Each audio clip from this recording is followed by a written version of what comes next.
Welcome to episode 7, my dear flowers. After their fallout, Jandy tries to track down Junpyo at school and eventually catches up with him as he leaves. She gives him a tentative smile, but he turns away and leaves in his chauffeured car.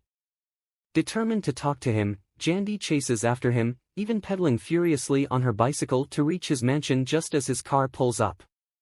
She blocks his way inside, prompting him to run in the opposite direction. In a cute and frantic chase, Jandy pursues him around the front yard. Eventually, Junpyo manages to drive off, leaving Jandy shouting after him. Suddenly, a sleek white sports car pulls up, and a glamorous woman invites Jandy to join her in chasing Junpyo. Jandy rides shotgun as they tail Junpyo's car through traffic. The woman skillfully cuts off Junpyo's car, forcing him to stop abruptly. Junpyo emerges, ready to confront the woman, but she surprises him with a wooden kendo sword and admonishes him for his behavior toward women. Junpyo protests, "Sis, you don't even know what you're talking about," but he does quiet down and defer to her and her big wooden stick. This is Gu Junhee, just arrived from America, who takes an immediate liking to Jandy. Junhee apologizes to Jandy on behalf of her rude younger brother, then tells Junpyo to drive safely and meet them back at home, ignoring his insistence that Jandy is banned from their house. Junpyo refuses to join everyone for dinner, which he later regrets when he's dying of hunger, leaving F2 and Jandy to fill Junhee in on news. Junhee asks if the other two agree with Junpyo's intent to kick Jihoo out of F4. Woobin doesn't, and Eyoung starts to qualify his answer. He's a little more sympathetic to Junpyo, but Junhee cuts him off, figuring that it's clear that Junpyo's the only one pushing the breakup of F4. She urges Jandy to eat up to prepare her strength to fight that idiot. FY, Junhee does beat up on her brother several times, but she does it with some affection and exasperation, so it doesn't come off mean-spirited. When Junhee drops Jandy off at home, Jandy wonders why Big Sis is being so nice to her. Junhee replies that their mother always said that people like them had no use for friends. With such an upbringing, the fact that Junpyo was even able to find friends in F4 was nothing short of a miracle. This reminder at their broken friendship makes Jandy apologize for causing the rift. Junhee isn't too worried, though, and thanks Jandy, you opened the door to turning that kid more into a human being. After all, friendship will help get him there, but love is even more essential. At Jihoo's request, Junpyo meets him in what I suppose is Jihoo's private movie theater, where he's watching The Three Musketeers.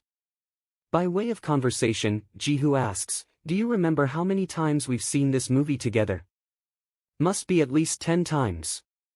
Junpyo seems to relax a tiny bit when Jihoo says, "I'm sorry.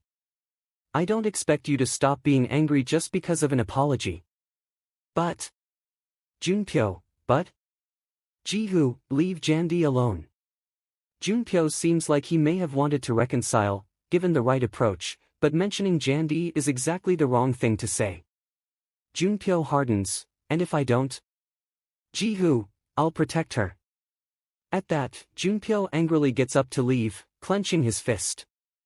Without looking at Jihoo, he says, "It's 11 times.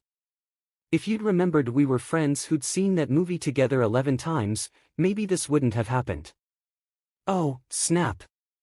So Junpyo's plan to evict his best friend remains intact. He's in the middle of intimidating the school headmaster into expelling Jandy and Jihoo when Junhee bursts in. If he fires the teacher, after all, she can hire the next. Grabbing Junpyo by the ear, she forces him out of the room, then tells him, the F4 guys, and Jandy to follow. Back at home, Junhee makes her proposal. Junpyo and Jihoo can work out their spat through an organized athletic competition. Because sporting wins heal wounded hearts. This way, they'll both have to acknowledge the winner and abide by the outcome, putting a clear end to the fight. If Junpyo wins, he gets to expel Jihoo and Jandy. Jihoo, then, is fighting to keep them both in school, and himself in F4. To make it fair, they will choose randomly from 10 possible sporting categories, some in which the guys are trained and some in which they are not. Best of 3 wins, and participants must agree to respect the outcome. Junpyo protests, but he's outnumbered by everyone else, who have been convinced by Junhee ahead of time. Jandy, Jihoo, and Junpyo each pick a different ball from the lottery-style machine, and the first test is revealed, Junpyo's pick horseback riding. In this paragraph, Ji-hoon's expertise in horseback riding makes him the clear favorite to win the competition. Despite knowing he's at a disadvantage, Junpyo dedicates himself to intense training in the days leading up to the event. Meanwhile, Ji-hoon doesn't bother with training, perhaps due to confidence in his abilities. On the day of the race, everyone gathers at the equestrian center, including Jun, Jandi, F4, and their classmates. The race begins indoors before moving outside. As they approach a fork in the trail, Junpyo takes the riskier path, urging his horse up steep terrain despite warnings from his trainer. Surprisingly, Junpyo arrives first back inside the arena, winning the race. Despite his loss, Ji-hoon handles it gracefully, displaying calm humor when Jandi approaches him afterward. Jandi interacts affectionately with Ji-hoon's horse named Rui, and Ji-hoon offers her a ride outdoors.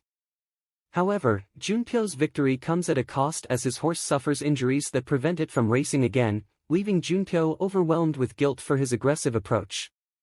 Junhee admonishes him, saying, "You may have won this game, but you lost the battle, little bro. I really hope you learned something from today, as if he didn't, the horse will have suffered for nothing." In the second competition, the advantage shifts in Junpyo's favor as he excels in race car driving. Ji-hoon, on the other hand, struggles due to haunting memories of his parents' fatal car crash, causing nightmares and difficulty getting behind the wheel. Despite the evident skill imbalance, Junpyo is in high spirits, confident of victory.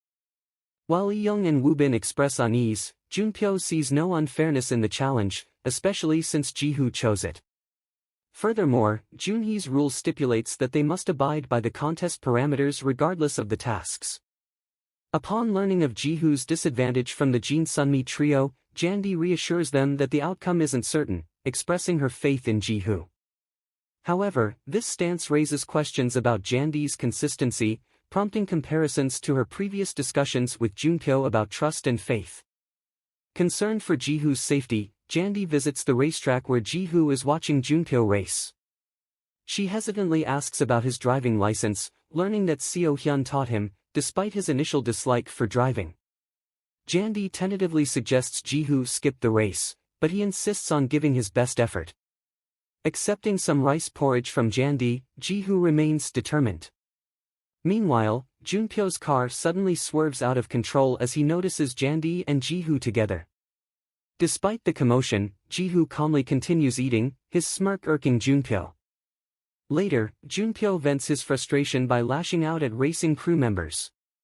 On race day, Woo-bin and Lee-young attempt to dissuade Junpyo and Ji-hoon from participating, but their efforts prove futile.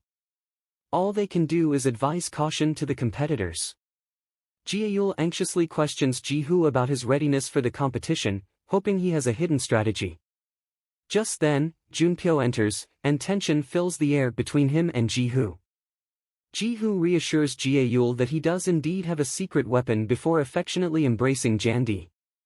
Jandi hesitates at the unexpected hug, but Ji-hoon insists she play along, acknowledging it as a desperate tactic.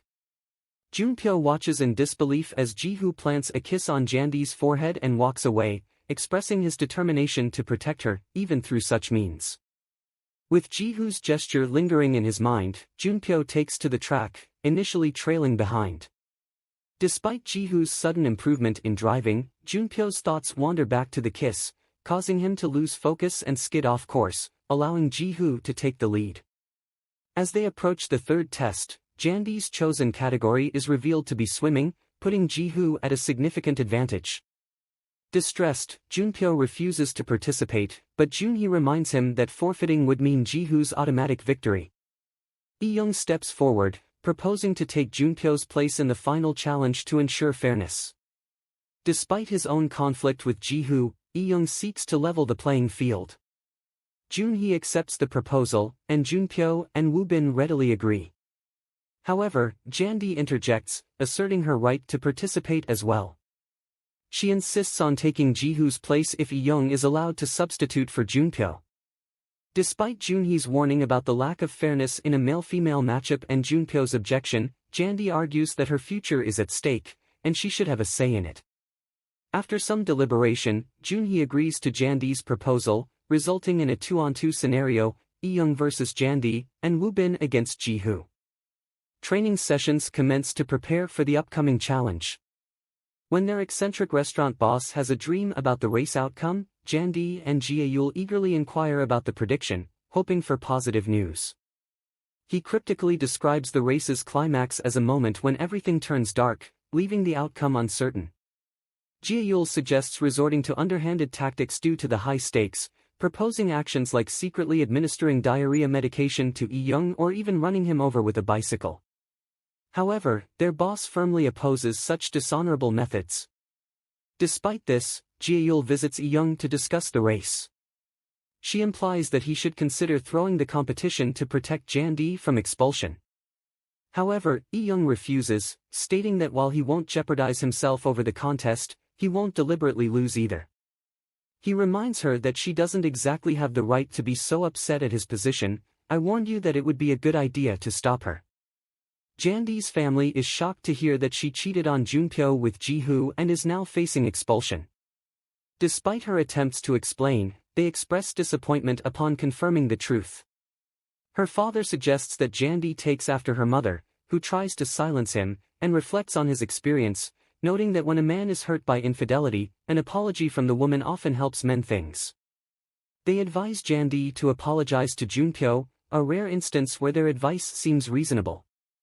As Jandi walks outside that night, Junpyo pulls up in his car. Upon learning that she's on her way to train, he asks, "Do you want to win that badly?" Jandi sighs, "We don't have much of a choice."